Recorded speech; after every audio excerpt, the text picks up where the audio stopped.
So welcome dear viewers and students.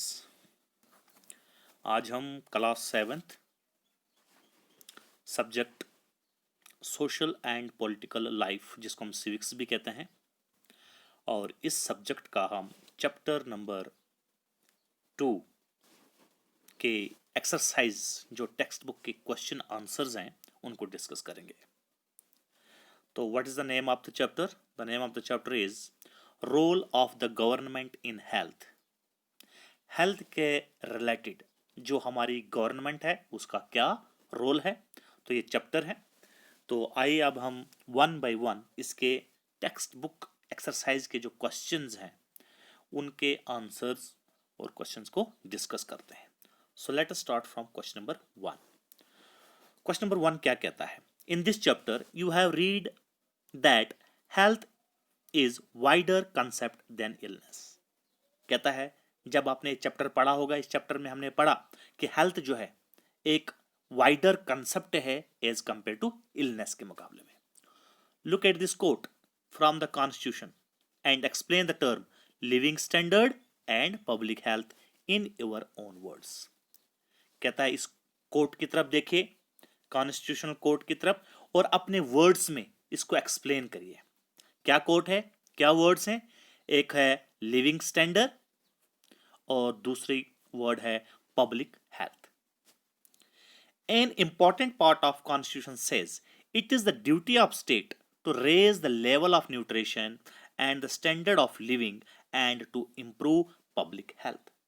कहता हमारी constitution में एक इंपॉर्टेंट बात कही गई है कि it is the duty of state.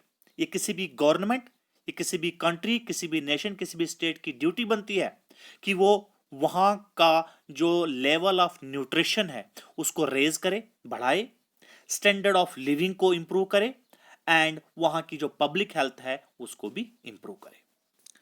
तो अब हम इसका आंसर देखते हैं। नीचे आंसर, सबसे पहले हम लिविंग स्टैंडर्ड की बात करें, लिविंग स्टैंडर्ड में क्या आता है? Living standard means the condition in which people are living. Living standard का मतलब होता है कि वो कंडीशन, वो हालात, जिन हालातों में वहां के लोग अपनी जिंदगी बसर करते हैं। ये पार्ट फर्स्ट। इसका second point, the facilities provided by the government in order to raise the standard living of people are measured in terms of comfort, wealth, goods and services. कहता है वो फैसिलिटीज जो गवर्नमेंट प्रोवाइड करती है in order to raise the standard living of people, वहां के लोगों का जो लिविंग स्टैंडर्ड है उसको रेज करने के लिए गवर्नमेंट कुछ फैसिलिटीज प्रोवाइड करती है। उसको हम कैसे देखते हैं, कैसे मेजर करते हैं?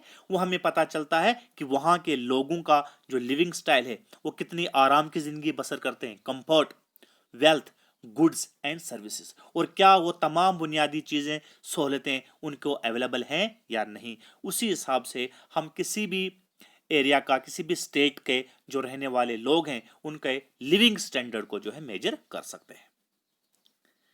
Point third, higher the standard of living of people higher the economy and vice versa. कहता है जहां पर लोगों का रहन सहन, उनका लिविंग स्टैंडर्ड जितना ज्यादा हाई होगा वहां की इकोनॉमिकल एक्टिविटीज उतनी ज्यादा हाई देखने को मिलेंगी। Thus it also reflects the economic condition of the country.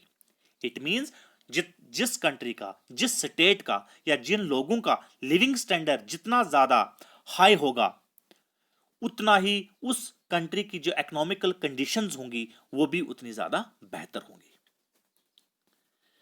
अब हम बात करते हैं पब्लिक हेल्थ की। पब्लिक हेल्थ में हम क्या देखते हैं? It means the journal level of public health. तो पब्लिक हेल्थ मींस तो जो वहां की जो पब्लिक है, जो वहां पे रहने वाले लोग हैं, जनरली उनकी हेल्थ जो है कैसी है, उनकी हेल्थ को हमने स्टडी करना है, उनका हेल्थ स्टैंडर्ड कैसा है। Next point, the government provides free basic facilities and low cost hospitals and medicine to their people. तो गवर्नमेंट जो है वहां पर उनको क्या प्रोवाइड करती है? क्या गवर्नमेंट वहां पर जो बेसिक फैसिलिटीज हैं मेडिकल हेल्थ की वो फ्री प्रोवाइड करती है? नहीं। और उनकी जो कॉस्ट है लो होनी चाहिए, और मेडिसिन जो डे टू डे जो ज़रूरत होती है मेडिसिन की वो वहाँ के लोगों तक पहुँचती है या नहीं। ये सब जो काम होता है एक गवर्नमेंट का होता है। It ensures that every people has right to get health facilities.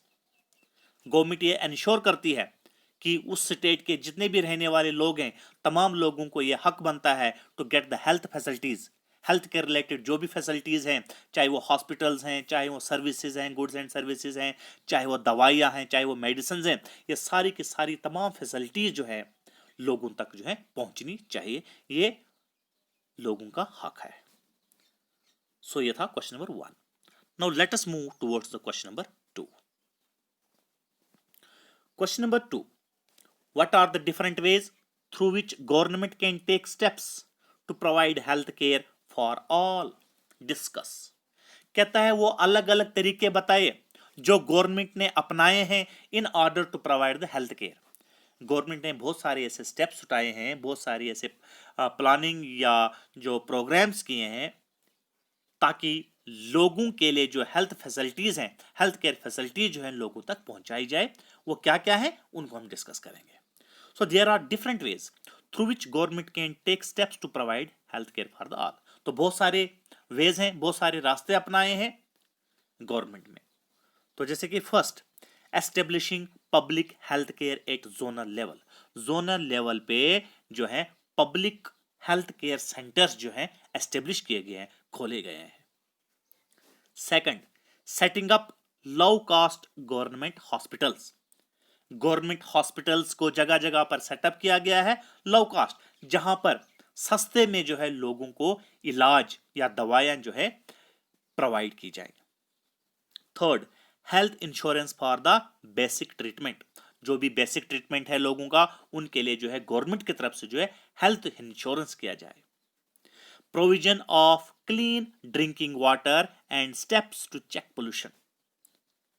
हर जगह जो है गवर्नमेंट की तरफ से ये कोशिश की गई है कि लोगों को पीने का पानी जो है वो साफ पीने का पानी जो है मुहैया करवाया जाए और पोल्यूशन को भी टाइम टू टाइम चेक किया जाए। Generic medicine at low prices should be provided. जो भी जरूरी दवाइयां हैं वो एक आम आदमी तक कम से कम कीमत में या फ्री में जो है लोगों तक पहुंचाई जाए।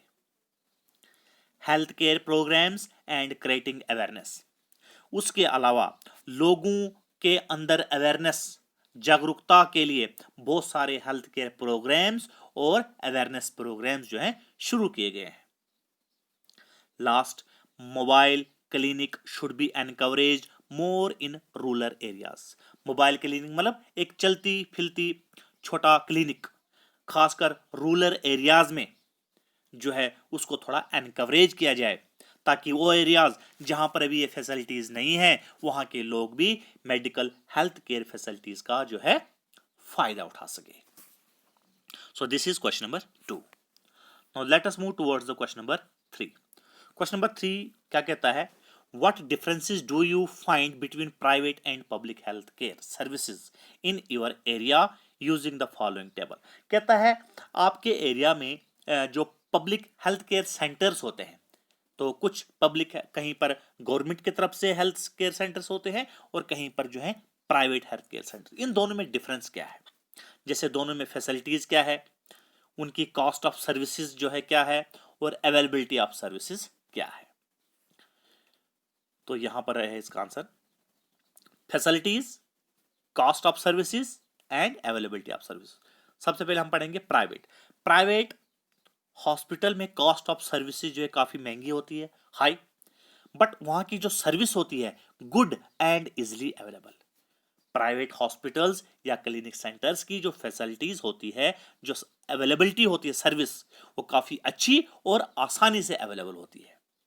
जबकि जो पब्लिक है वहां पर कॉस्ट ऑफ सर्विस जो है बहुत कम होती है, सस्ते दामों पे वहां पर जो है लोगों को सर्विस दी जाती है, लेकिन जो सर्विस की अवेलेबिलिटी है वो काफी पुअर है and take long time in providing service, और काफी देर के बाद जो है लोगों तक ये सर्विस पहुंचती है। So this is the difference between two. Question number 4, improvement in water sanitation can control many diseases.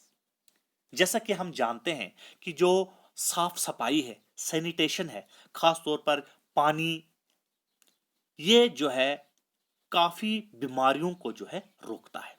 Explain with the help of examples.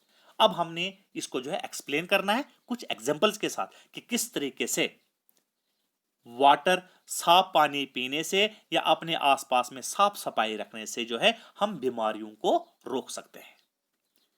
It is true that improvement in water sanitation can control many disease.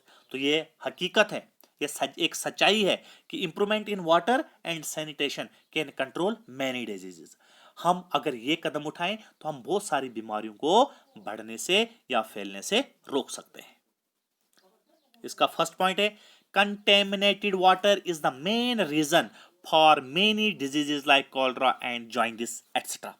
Contaminated water जैसे जी रुका हुआ पानी किसी एक जगह पर, वो जो है बहुत सारी बीमारियों को जो है जन्म देता है। By provision of clean drinking water, protection from water related diseases can be assured. कहता है अगर हम साफ पानी का सेवन करें, by the provision of clean drinking water अगर हम इस्तेमाल करें, तो हम उसके रिलेटेड जो गंदा पानी पीने से या इस्तेमाल करने से जो बीमारियां फैलती हैं, हम अपने आप को बचा सकते हैं। Third, poor sanitation is responsible for many communicable diseases. अगर कहीं पर किसी एरिया में कि वहां की जो सैनिटेशन है वो काफी ज्यादा खस्ता हालत में है, काफी पुअर कंडीशन में है, तो this was the responsible for communicable diseases. तो वहां से जो है बहुत सारी कम्युनिकेबल डिजीजेस फैल सकती हैं।